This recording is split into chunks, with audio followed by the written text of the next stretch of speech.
आज हम बीए द्वितीय वर्ष में पेपर सेकंड मानव भूगोल को स्टार्ट कर रहे हैं। इसके अंदर जो पहला टॉपिक है वो है मानव भूगोल का अर्थ। मानव भूगोल क्या होता है? साधारण शब्दों में कहें तो हमारी इस पृथ्वी पर मनुष्य पृथ्वी तल पर भिन्न भिन्न स्थानों पर निवास करता है। वहाँ जहाँ वह निवास कर रहा है वहाँ के प्राकृतिक वातावरण के साथ मनुष्य अनुकूलन स्थापित करते हुए समायोजन की प्रक्रिया को अपनाता है। यानी मनुष्य इस धरती पर जिस भी स्थान पर रहता है वहाँ के प्राकृतिक वातावरण के साथ सामंजस्य बिठा करके रखता है। तो ये जो पर्यावरणीय सामंजस्य है मनुष्य मानव भूगोल के अंतर्गत बिठाता है, उसी को हम मानव भूगोल कहते हैं। हमारी इस धरती पर दो तरह का वातावरण है प्रमुख रूप से, एक प्राकृतिक वातावरण और एक सांस्कृतिक वातावरण। तो जो प्राकृतिक वातावरण होता है वो भिन्न भिन्न प्रकार का होता है और उसमें मानव का विकास, वितरण, उसके क्रियाकलाप जो होते हैं वो प्रमुख कारण होते हैं। हम बात करते हैं सांस्कृतिक वातावरण की तो मनुष्य की बोली, भाषा, उसका रहन सहन, कितनी मात्रा में जनसंख्या, ये सभी तत्व जो हैं वो उसके सांस्कृतिक वातावरण के अंतर्गत आते हैं। तो मानव भूगोल में अनुकूल दशाओं और स्थानिक भिन्नताओं, इन दोनों का प्रमुख रूप से अध्ययन किया जाता है। एक साधारण परिभाषा के तौर पर कहें तो पृथ्वी तल पर भिन्न भिन्न प्रदेशों में रहने वाले मानव वर्गों के क्रियाकलाप तथा जीवन पद्धति का अध्ययन मानव भूगोल कहलाता है। एक प्रसिद्ध जर्मन विद्वान थे फ्रेडरिक रेडजेल। फ्रेडरिक रेडजेल ने मानव और उसके पर्यावरण के मध्य में जो संबंध थे उन्हें बहुत ही महत्वपूर्ण माना और इसके आधार पर उन्होंने मानव भूगोल की नींव रखी। इसीलिए फ्रेडरिक रेडजेल को मानव भूगोल का जनक कहा जाता है। यानी सबसे पहले फ्रेडरिक रेडजेल ने ही जो है वो मानव भूगोल की विकास किया, उसको भूगोल की एक शाखा के रूप में उसको विकसित किया। इसको अलग अलग विद्वानों ने अपने अपने तरीके से परिभाषित किया है, लेकिन कुछ प्रमुख विद्वान ऐसे हैं जिन्होंने इसकी जो है वो बहुत ही सटीक और सार्थक परिभाषा दी है, जिसमें सबसे पहला नाम आता है फ्रेडरिक रेडजेल। फ्रेडरिक रेडजेल ने कहा है मानव भूगोल के दृश्य सर्वत्र पर्यावरण से संबंधित होते हैं जो स्वयं भौतिक दशाओं का एक योग होता है। यानी कि मानव जहाँ कहीं भी इस धरती पर निर्वास करता है किसी भी क्षेत्र में, वहाँ पर उसका वातावरण के साथ एक संबंध स्थापित हो जाता है। उसमें जितनी भी आसपास की उसकी भौतिक दशाएं होती हैं, जैसे कि जलवायु है, वहाँ जल है, वनस्पति है, तो इन सभी तत्वों के साथ में जो है वो अपना सामंजस्य बिठा करके अपना विकास करता है।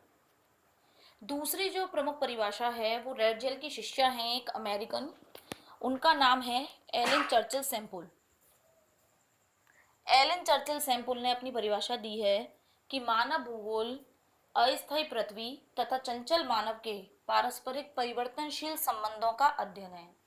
यानी उन्होंने अपनी परिभाषा में कहा कि जो मनुष्य है वो भी शांति से नहीं रहता है, गतिशील रहता है, कोई ना कोई क्रियाकलाप करता रहता है। और इसी तरीके से पृथ्वी है जो अपने अक्ष पर घूमती रहती है, सूर्य के चारों ओर चक्कर लगाती है। इसी कारण हमारी धरती पर जो है वो विभिन्न प्रकार की क्रियाएं होती हैं।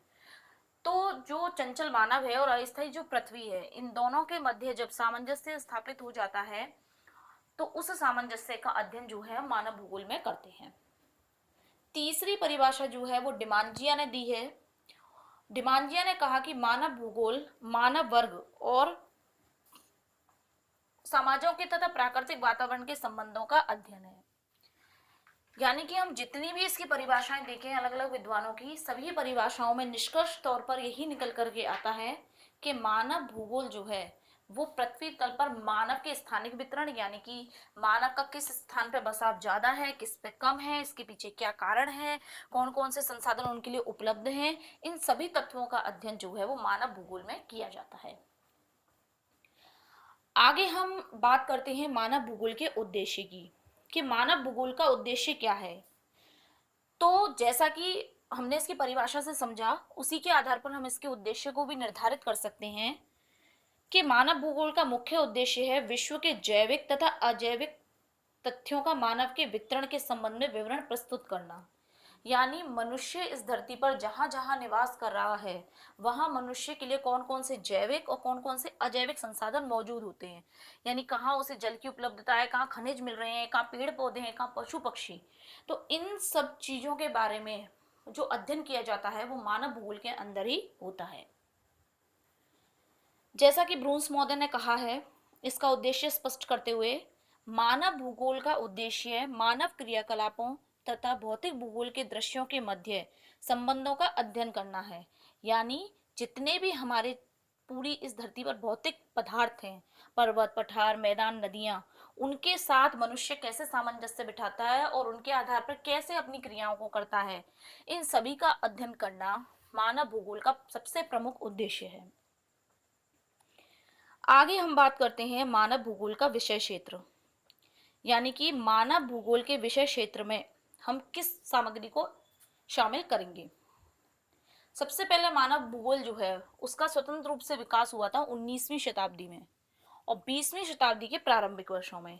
यानी सबसे ज्यादा जो मानव भूगोल एक भूगोल की शाखा के रूप में उभर कर आया है वो 19वीं और 20वीं शताब्दी में उभर करके आया है। अगर हम इसके अध्ययन क्षेत्र की बात करें तो इसके दो प्रमुख अंग हैं, एक तो है पूरा विश्व और एक है मनुष्य। यानी विश्व में जितनी भी भौतिक परिस्थितियां उनका अध्ययन हम इसमें करते हैं और मनुष्य किस तरीके से अपनी क्रियाओं को करता है इसका अध्ययन करते हैं। सामान्य तौर पे देखा जाए तो मनुष्य जो है वो अपने प्राकृतिक वातावरण और अपने सांस्कृतिक वातावरण दोनों के साथ में ही एक सामंजस्य बिठाकर क्रियाएं करता है और स्वयं जो है वो पर्यावरण को प्रभावित करता है और स्वयं भी पर्यावरण से प्रभावित होता है। तो इसके जो प्रमुख विषय क्षेत्र है उसको हम इन 8 बिंदुओं के माध्यम से समझ सकते हैं, जिसमें सबसे पहला है जनसंख्या का भौगोलिक अध्ययन। यानी इसमें ये देखा जाता है कि जनसंख्या का वितरण कहाँ कैसा है, कि कहाँ जनसंख्या घनत्व ज्यादा है, कहाँ कम है, जीविका उपार्जन के कौन कौन से साधन मनुष्य को किस स्थान पर प्रमुख रूप से उपलब्ध हैं। सेकंड आता है किसी प्रदेश के प्राकृतिक वातावरण में विद्यमान प्राकृतिक संसाधन। यानी मनुष्य जहां निवास कर रहा है वहां किस किस प्राकृतिक संसाधन की उसे उपलब्धता है। यानी पेड़ पौधे हैं, खनिज हैं, जल है, कितनी मात्रा में उसे सर्वसुलभ हो रहा है। तीसरा है सांस्कृतिक भूदृश्यों का अध्ययन। इसके अंतर्गत हम मनुष्य जहाँ निवास कर रहा है उसके आसपास के वातावरण, किन औजारों का वो प्रयोग करता है, किस कच्चे माल का प्रयोग कर रहा है, कौन सी निर्माण सामग्री का निर्माण कर रहा है, इसके अलावा किस प्रकार के घर बना करके वो रह रहा है। उन सभी इन सांस्कृतिक भूदृश्यों को हम मानव भूगोल के अध्ययन क्षेत्र में सम्मिलित करते हैं। अगला है मानव द्वारा वातावरण समायोजन का अध्ययन। यानी मानव जिस भी क्षेत्र में निवास कर रहा है वहाँ पर्यावरण के साथ किस तरीके से तालमेल बिठा करके चल रहा है, किस तरीके से समायोजन को स्थापित कर रहा है, उसका अध्ययन हम इसके अंतर्गत करते हैं। अगला है किसी प्रदेश का स्थानिक संगठन। स्थानिक संगठन का मतलब है मनुष्य कहीं भी किसी भी स्थान विशेष पे रह रहा है और वहाँ किस तरह से वो अपने क्रियाकलापों को संपादित कर रहा है। यानी किसी क्षेत्र में उसका बसाव या केंद्रीकरण ज़्यादा है तो वो क्यों है, तो उसको हम स्थानिक संगठन कहेंगे। अगला है पृथ्वी तल पर विभिन्न परिवेशों में निवास करने वाले मानव समूहों के संपूर्ण क्रियाकलापों का अध्ययन। पहले भी इस बारे में हमने पढ़ चुके हैं या काफ़ी समझ लिया है कि मुख्य रूप से तो ये क्या करता है, जो मनुष्य इस धरती पर जितने भी अपने कार्यों को कर रहा है उनका अध्ययन जो है वो सबसे पहले इसमें सम्मिलित किया जाता है। अगला है परिवहन तथा भ्रमण। यानी मनुष्य इस धरती पर कहाँ कहाँ जाता है, कौन कौन से परिवहन के साधन हैं, जैसे कि वायु, जल, तो उन सभी चीज़ों को हम इसके अंदर देखते हैं। और लास्ट है हमारा कालिक अनुक्रमण का अध्ययन। कालिक अनुक्रमण का अध्ययन से तात्पर्य यह है कि मनुष्य जो है वो इस धरती पर विभिन्न प्रकार की क्या करता है, क्रियाएं करता है और उन क्रियाओं के फलस्वरूप मनुष्य जो होता है वो समायोजन करते हुए, यानी पर्यावरण के तत्वों के साथ में समायोजन करते हुए मानव भूगोल के तत्वों के विकास को जो है वो प्रोत्साहित करता है, तो उसे हम कालिक अनुक्रमण कहते हैं। यानी कि एक ऐसा समयबद्ध विकास क्रम जिसमें मनुष्य अपने क्रियाकलापों के माध्यम से स्वयं का विकास करता है। तो इस तरह से देखा जाए तो हमने आज का जो हमारा टॉपिक है उसमें मानव भूगोल का अर्थ, उद्देश्य और विषय क्षेत्र को समझा, जिसके अंतर्गत प्रमुख रूप से एक ही बात निष्कर्ष तौर पर निकल के आती है कि मानव भूगोल मुख्य रूप से मनुष्य को केंद्र में रखता है, मनुष्य में को केंद्र में रखते हुए उसके सभी क्रियाकलापों का पर्यावरण के संदर्भ में अध्ययन करता है। अब आगे का जो नेक्स्ट टॉपिक है वो हम कल के व्याख्यान में पढ़ेंगे।